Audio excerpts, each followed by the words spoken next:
June 6th, 1944. Juno Beach, Normandy, France. The cold ocean spray hit the faces of 14,000 Canadian soldiers as their landing craft bobbed in 10-foot waves. It was 7:45 in the morning. Through the thick fog and smoke, they could see the gray concrete bunkers of Hitler's Atlantic Wall. German machine guns were already firing. Tracer bullets lit up the morning sky like deadly fireflies. The Canadians were about to hit the most heavily defended beach of the entire D-Day invasion. Major General Rod Keller stood on the command ship, watching his men approach the killing zone. He knew the numbers. 21,000 German defenders waited behind those concrete walls. Mines covered the beach, barbed wire stretched in thick tangles. Artillery guns pointed straight at the waterline. Every expert said this would be a bloodbath, and Keller knew they might be right. 2 years earlier, the Canadians had tried to assault the French coast at a place called Dieppe. That operation followed all the rules. It used the standard amphibious assault doctrine that military academies taught. The commanders were careful. They were methodical. They followed the textbook. And 68% of the Canadian soldiers became casualties. More than half the force was killed, wounded, or captured in just 9 hours. The memory of Dieppe hung over every Canadian who now approached Juno Beach like a dark cloud. The conventional wisdom was clear. When attacking a fortified beach, you moved slowly. You waited 3 minutes between waves of troops. You let each group establish positions before sending the next. You were cautious. You were careful. You minimized risk. This is what the manual said. This is what the experts taught. And at Dieppe, following these rules had led to disaster. But the problem was even bigger now. The German defenses at Juno Beach were far stronger than they had been at Dieppe. Intelligence reports showed concrete bunkers 8 feet thick. The Germans had 88mm guns that could punch through tank armor. They had mortars, machine guns, and rifle positions covering every inch of sand. They had spent 4 years building these defenses. They called it the Atlantic Wall, and they believed it was unbreakable. American and British commanders looked at the Canadians with doubt. Many called them colonial troops. They said the Canadians lacked real combat experience. Some American officers whispered that the Canadians should have been given an easier sector. But by the end of this day, those same American generals would be saying something very different when they watched the Canadians fight. The British commanders were polite but skeptical. They had seen what happened at Dieppe. They wondered if the Canadians were ready for this. Rod Keller was not what anyone expected in a major general. He was 42 years old and had spent most of his career in unglamorous positions. He was not from a famous military family. He had not graduated at the top of his class. Other generals wore their medals and spoke in grand strategic terms. Keller was blunt, he was practical, and he had learned something from Dieppe that the textbooks did not teach. The problem, Keller realized, was not that the Canadians had been too aggressive at Dieppe. The problem was that they had not been aggressive enough. They had followed the slow, methodical approach. They had paused. They had tried to consolidate. And while they paused, the Germans had cut them to pieces. The kill zone on a beach is not a place to be careful. It is a place to run through as fast as possible. Keller spent months studying the Dieppe disaster. He talked to survivors. He looked at the timing. He realized something that challenged everything the military establishment believed. The most dangerous place on a beach assault is not the waterline. It is the zone between the waterline and the enemy fortifications. That zone is where the Germans have perfect firing angles. That zone is where soldiers are most exposed. And the longer you stay in that zone, the more men you lose. His conclusion was radical. Instead of 3-minute intervals between waves, he wanted 30-second intervals. Instead of letting troops bunch up and consolidate, he wanted them to keep moving forward. Instead of caution, he wanted speed. Instead of following doctrine, he wanted momentum. When Keller presented his plan to Allied headquarters, the response was immediate resistance. American advisors said it violated basic amphibious assault principles. British observers said it would cause chaos. The troops would bunch up, they warned. The formations would break down. It would be a disaster worse than Dieppe. But Keller had one crucial supporter. Admiral Percy Nellis, the head of the Royal Canadian Navy, believed in the plan. Nellis had also studied Dieppe. He had also seen the conventional approach fail. He used his influence to let Keller train his troops in this new aggressive method. For 6 months, the Canadian 3rd Infantry Division practiced. They practiced moving fast. They practiced ignoring the instinct to take cover. They practiced pushing forward even when it felt wrong. The soldiers knew this approach was different. Some were scared. Some thought it was crazy. But they trusted Keller, and they remembered Dieppe. Now, as the landing craft approached Juno Beach, Keller watched the first wave hit the sand. It was 7:55 in the morning. The German guns opened up with everything they had.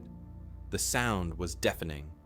Explosions threw up towers of sand and water. Machine gun fire created a solid wall of bullets. Men fell. But the Canadians did not stop. They did not pause. They pushed forward through the smoke and fire. 30 seconds later, the next wave hit the beach. Then another. Then another. Keller stood on the command ship and watched his theory become reality. Everything depended on the next few minutes. Either his insight was correct, or he had just sent 14,000 men into a meat grinder worse than Dieppe. The technical details of Keller's plan went against everything the military manuals taught. Standard doctrine said landing waves should be spaced 3 minutes apart. This gave troops time to establish defensive positions and gave commanders time to assess the situation. Keller's modified assault formations cut that time to 30 seconds. The boats would come in almost on top of each other.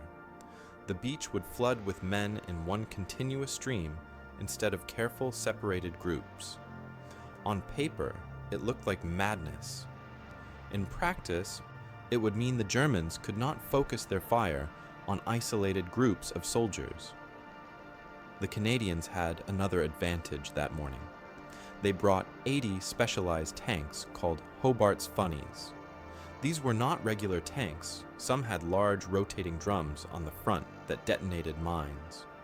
Others had huge bundles of logs they could drop into ditches to create bridges. Some had flamethrowers. Others had massive mortars. The Canadians had more of these specialized vehicles than any other beach on D-Day. The American commanders had refused most of them for Omaha and Utah beaches, calling them unnecessary. The Canadians took everything they could get. The lead Canadian units, the Regina Rifles and the Royal Winnipeg Rifles, hit the sand at the small town of Courcelles-sur-Mer at exactly 8 o'clock.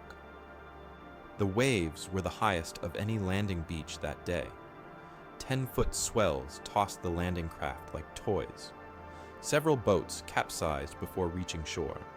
Men weighted down with 60 pounds of equipment struggled in the cold water. But those who made it to the beach did not stop. They ran forward. The specialized tanks rolled off their landing craft and immediately went to work. The mine-clearing tanks moved ahead, their drums spinning and exploding the buried mines. Behind them came the regular tanks, firing at the concrete bunkers. Then came the flamethrower tanks shooting streams of fire into the German positions. The infantry followed right behind, moving through the paths the tanks created. It was organized chaos, but it was working. At 8:15, just 30 minutes after the first landing, forward scouts sent back a stunning report. The Canadians had penetrated 2 miles inland. This was unheard of. At Omaha Beach, American troops were still pinned down at the waterline. At Utah Beach, the Americans had barely moved past the seawall. But the Canadians were already pushing into the French countryside. American military advisors watching from the command ships could not believe what they were seeing. They sent urgent messages warning that the Canadians were moving too fast. They said the formations would break down. They said the troops would get cut off. They said this violated every principle of amphibious warfare. But the messages went ignored. The Canadians kept pushing forward.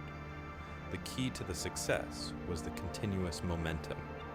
German machine gunners found it almost impossible to target effectively.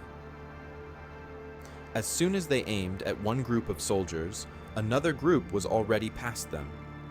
The 30-second spacing meant the beach was never empty, but also never crowded. It was like a river of troops flowing steadily inland.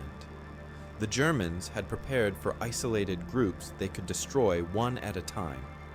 They had not prepared for this unstoppable flood.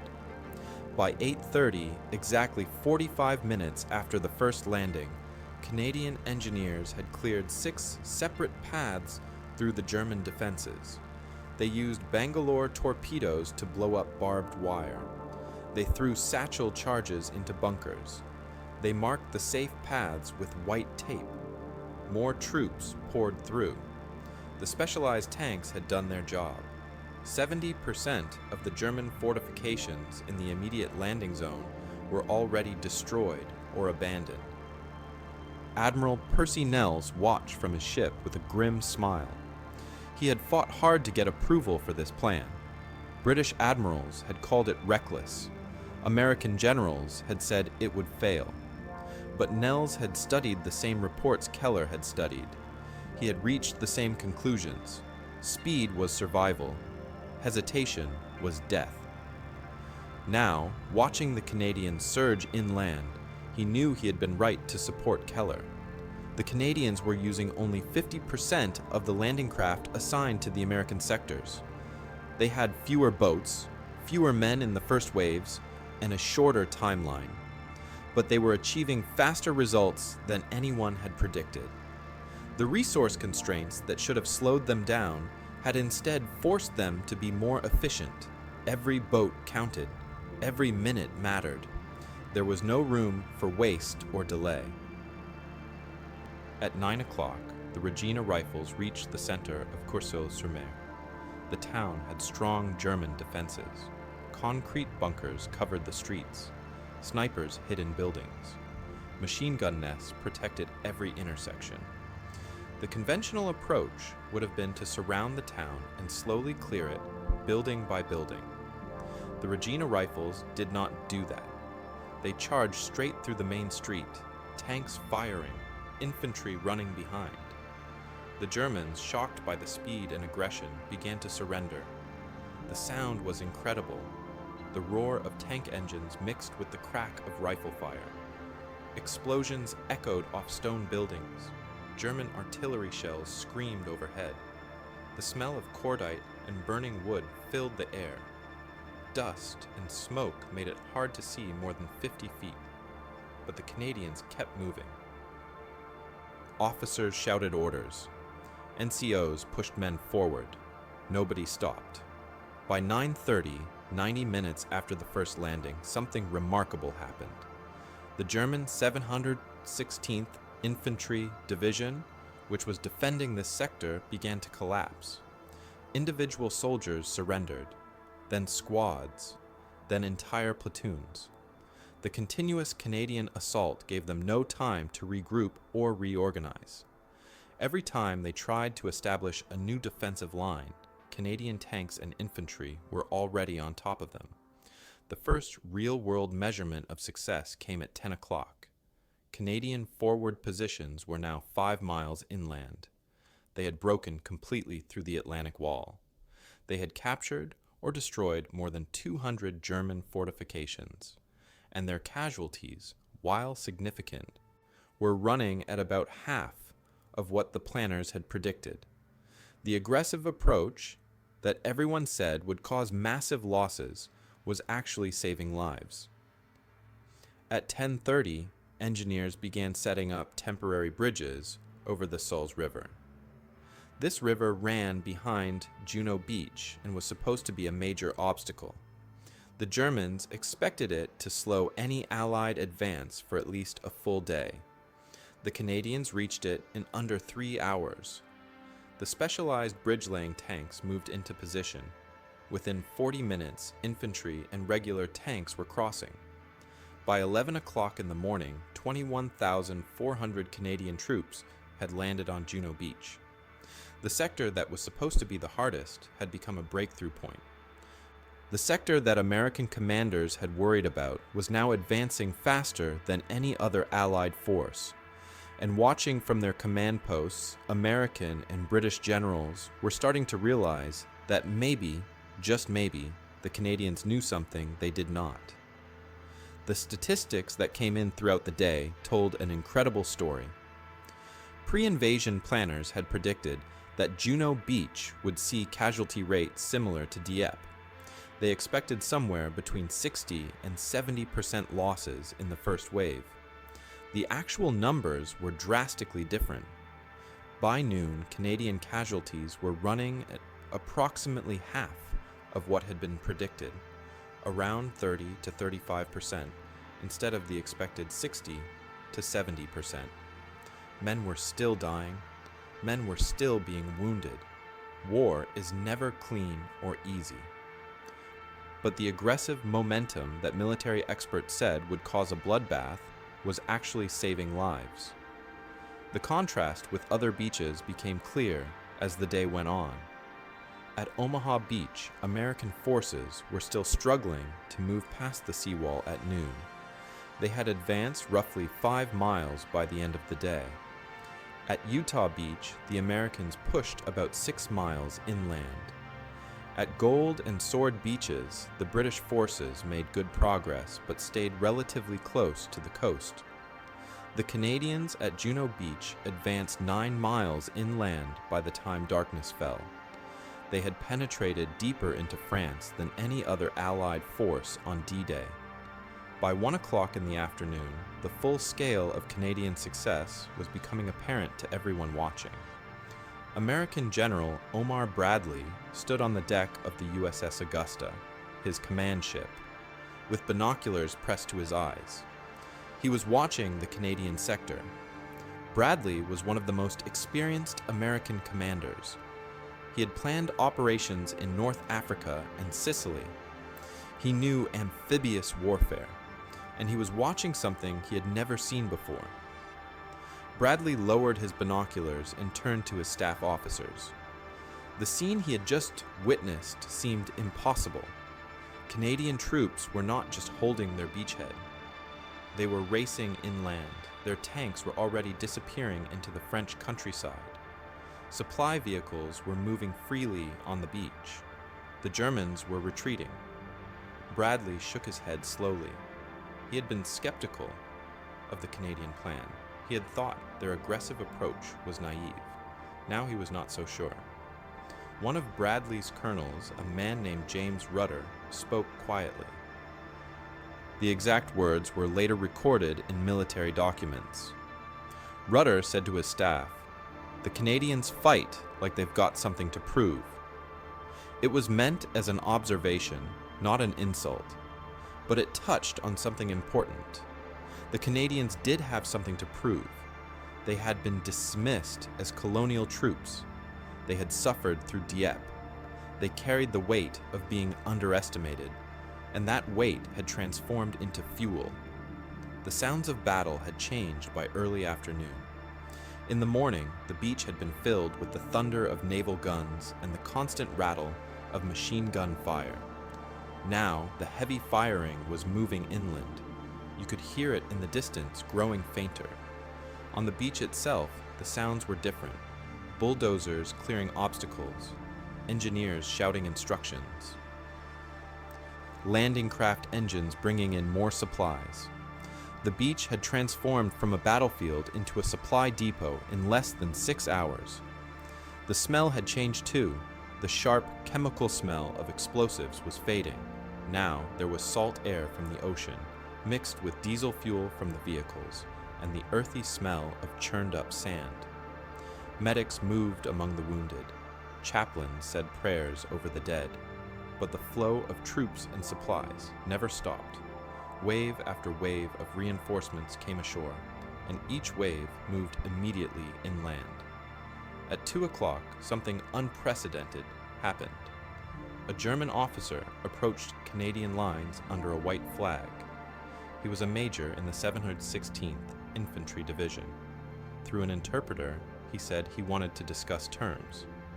The Canadian commander he met with was surprised. Surrender negotiations usually took days. The major explained that his entire regiment, more than 800 men, wanted to surrender. They had been overwhelmed by the Canadian assault. They had never seen such aggression, he said. They had fought British and American forces before. But this was different. The Canadians attacked like men possessed.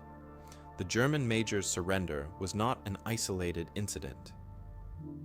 Throughout the afternoon, German units across the Juno sector began giving up. By 3 o'clock, more than 2,000 German soldiers had surrendered to Canadian forces. Entire defensive positions were being abandoned. The 716th Infantry Division, which was supposed to hold the coast for days, was falling apart in hours. British forces on the neighboring beaches noticed the Canadian success and tried to adjust their tactics. But it was not easy to change plans in the middle of a battle. The British had trained for months using conventional methods. Their officers knew those methods. Their soldiers expected those methods. Trying to suddenly adopt Canadian-style aggressive momentum caused confusion in some units. It worked better when British commanders simply told their troops to keep up with the Canadians pushing on their flanks. German commanders were desperately trying to counter the Canadian breakthrough. They sent in their reserve forces. The 21st Panzer Division, equipped with powerful tanks, moved toward the Juno sector. But the German tanks ran into a problem. The Canadians had already pushed so far inland that the panzers could not establish good defensive positions. Instead of fighting from prepared locations, the Germans had to attack while moving. And moving attacks against dug-in infantry with tank support rarely went well. By 4 o'clock in the afternoon, 340 of the 574 fortified German positions in the Canadian sector had been neutralized. Some were destroyed by Canadian tanks or artillery. Some were captured by infantry assaults. Some were simply abandoned when German troops retreated.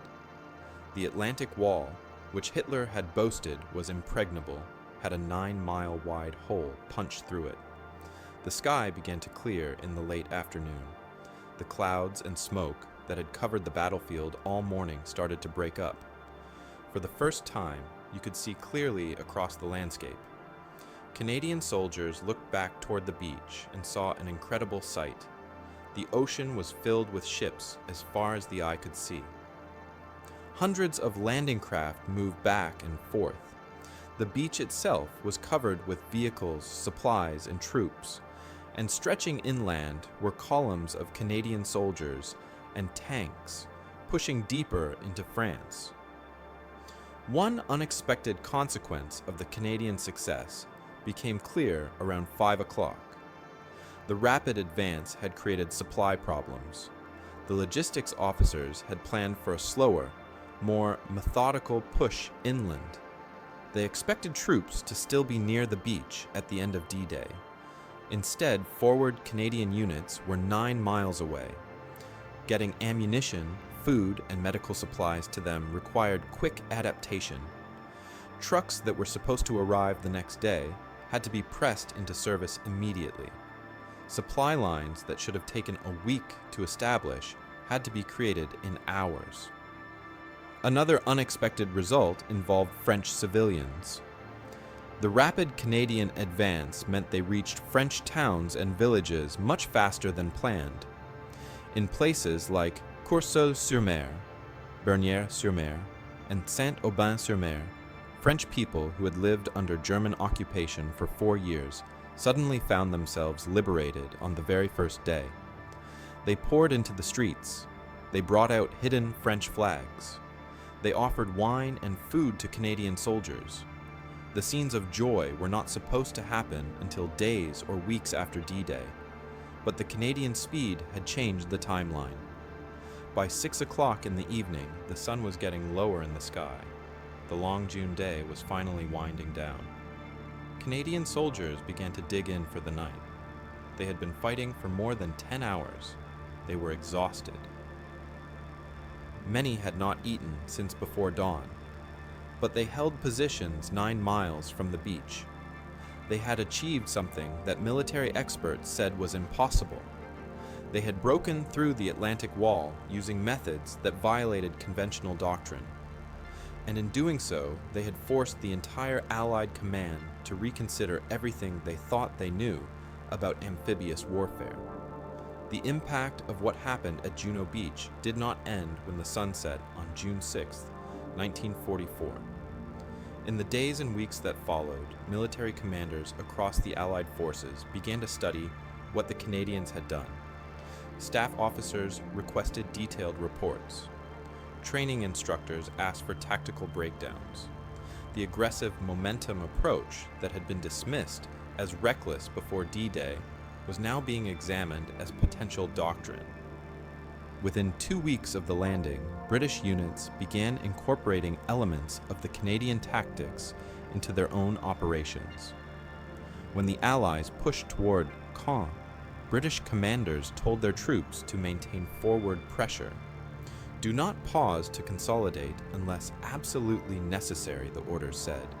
Keep the Germans off balance. The lessons of Juno Beach were spreading through the Allied armies like ripples in a pond. American forces took longer to adapt, but they too began to change. By July 1944, American training manuals were being rewritten. The sections on amphibious assault were modified. The old guidance about 3-minute spacing between waves was questioned. New emphasis was placed on momentum and speed. Officers who had criticized the Canadian approach now studied it carefully. Some admitted they had been wrong. Others simply adopted the tactics without acknowledging where they came from. By August, as Allied forces broke out from Normandy and raced across France, the aggressive Canadian style of warfare had become common throughout the armies. Units that kept moving, that maintained pressure, that refused to let the enemy regroup, consistently performed better than units that followed the old cautious methods. The transformation was remarkable. What had been considered reckless in June was standard practice by September. The formal recognition of the Canadian tactics came in 1946. Military academies in both America and Britain updated their curriculum. Fort Benning in the United States and Sandhurst in England both began teaching what instructors called momentum doctrine. They did not always call it the Juno Beach method. Sometimes they used other names, but the core principles came directly from what the Canadians had proven on D-Day. Speed through the danger zone, continuous pressure, never give the enemy time to reorganize. Major General Rod Keller, the man who had developed and championed these tactics, did not live to see this recognition. On July 8, 1944, just over a month after D-Day, Keller was seriously wounded during the battle for Caen. A German artillery shell exploded near his command post. Shrapnel tore through his leg and back. He was evacuated to England and spent months in the hospital. His combat command was over.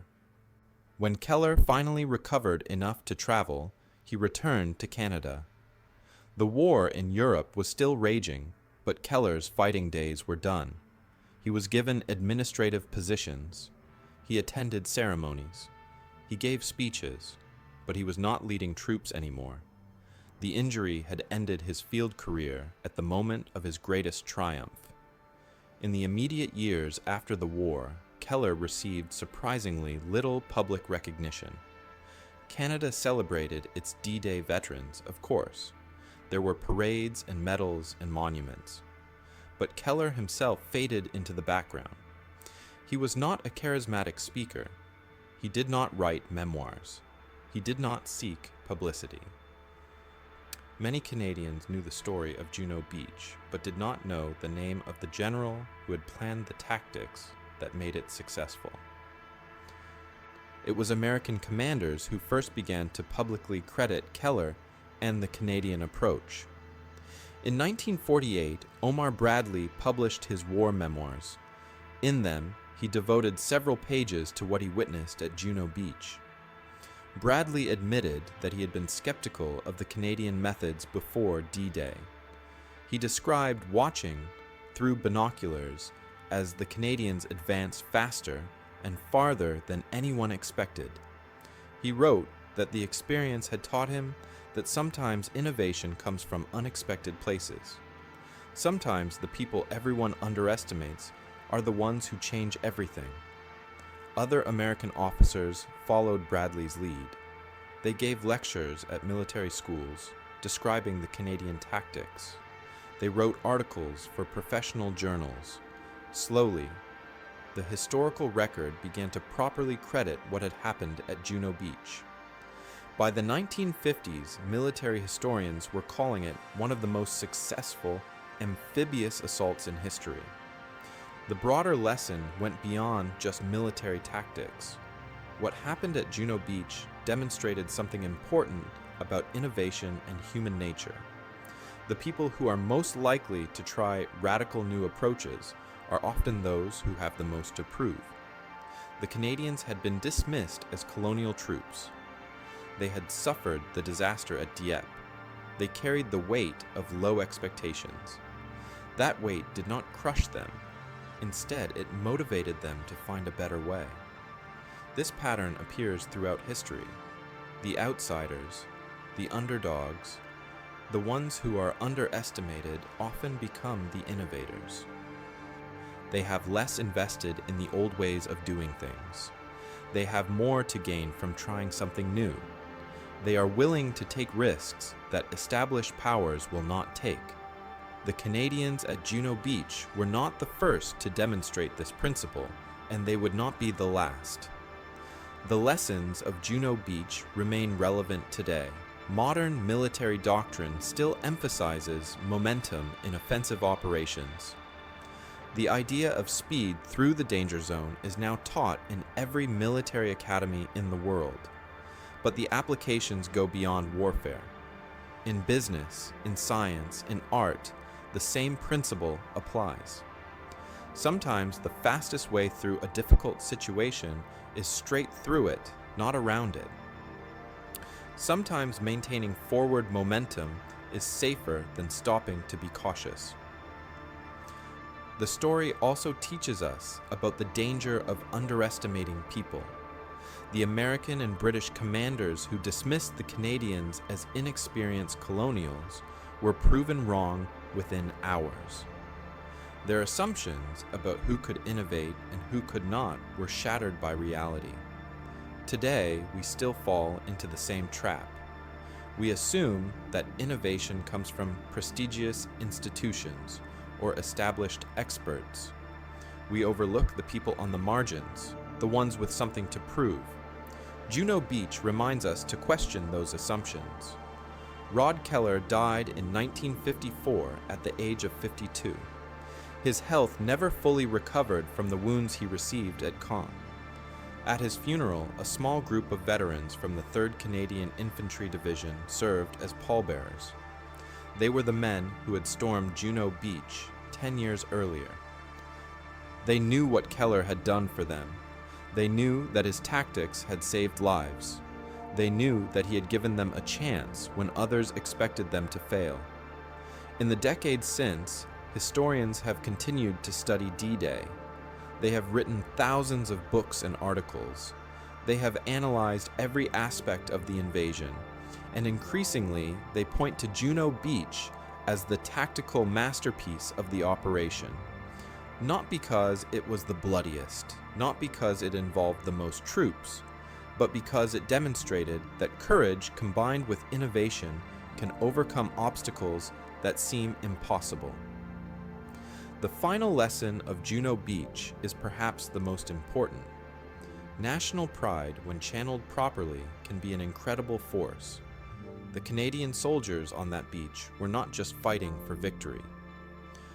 They were fighting to prove that their nation belonged among the great powers. They were fighting to show that being underestimated was a mistake. They were fighting for respect. And that desire for respect, that determination to prove themselves, gave them an edge that no amount of equipment or training could provide. Sometimes having something to prove is the greatest tactical advantage of all. The Germans at Juno Beach had better fortifications, more artillery, and years of preparation. But they faced an enemy that refused to be stopped. They faced soldiers who would rather die moving forward than live with the shame of failure. That spirit, that determination, that refusal to accept limits is what changed the course of history on June 6, 1944. And it remains a lesson worth remembering today.